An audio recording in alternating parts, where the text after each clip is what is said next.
Welcome to Pastor's Chat today. Well, we're looking at Luke chapter 5. Jesus is in the process of calling his disciples and training them to be fishers of men. And so it all happens here on the north side of the Sea of Galilee in a little place called Capernaum, where Jesus preached to the crowd.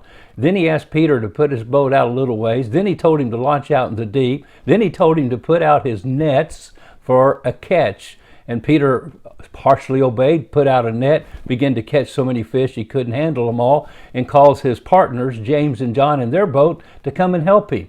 When all this takes place and they're astounded at the great catch of fish, a miraculous catch of fish that only Jesus could have performed for them, Peter falls on his face and says, "Depart from me, I'm a sinful man, O Lord."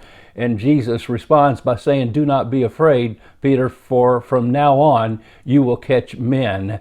And so at the very last part of this passage, it tells us that the disciples, they forsook all and followed him. My question is, what does it mean to forsake all? And then the next question is, what is your all? What is your all? Well, first, I believe to forsake all, to follow Jesus, does not mean that you leave your wife or your children. It doesn't mean that. Well, my wife, she doesn't believe, she doesn't care, she's not in the boat with me on this one.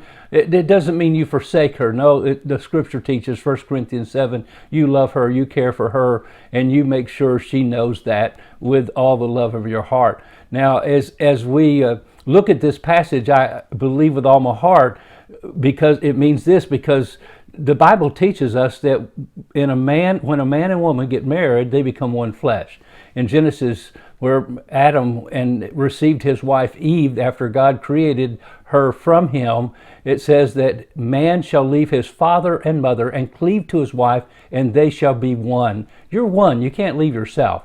And she is a part of you. She's part of your life. You don't leave your children. It doesn't mean that. But I think in the story of Abraham, we find a great lesson about what it does mean. Because in Genesis chapter 12, God called Abraham out of Ur of Chaldees to go to a land that he would show him. He said, so Abraham got up and he started, but he took with him his dad initially to a place called Haran. And then he also, we noticed, took his nephew Lot with him all the way to the promised land that God showed him.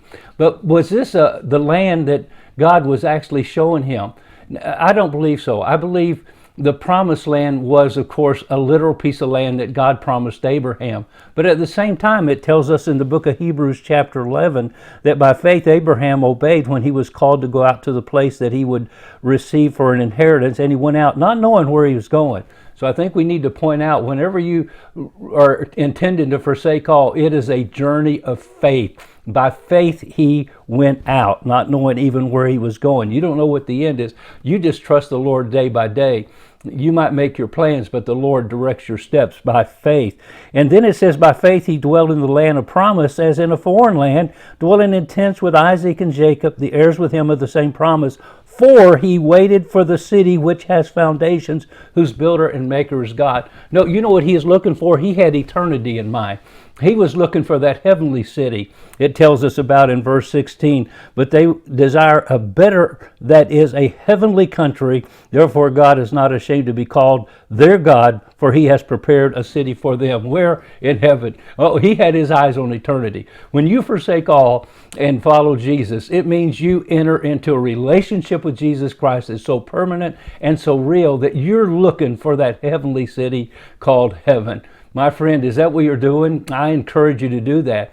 Then I also noticed several things here. God promised Abraham, I want to make you a blessing, and you will be a blessing, and you are going to be a blessing to the whole earth. Your family will be. And my friend, when you forsake all to follow Jesus and become a fisher of men, you indeed are blessed like you have never been blessed before. He will bless you. The Lord will be with you. He will be your guide, he'll be your shield. He'll be your protector. He'll be your security. He'll be everything you thought you left behind. You'll find that he satisfies you more than anything else on earth can. And then you will be a blessing. Why? Others will come to know Jesus Christ. How do you know you're fishing for men?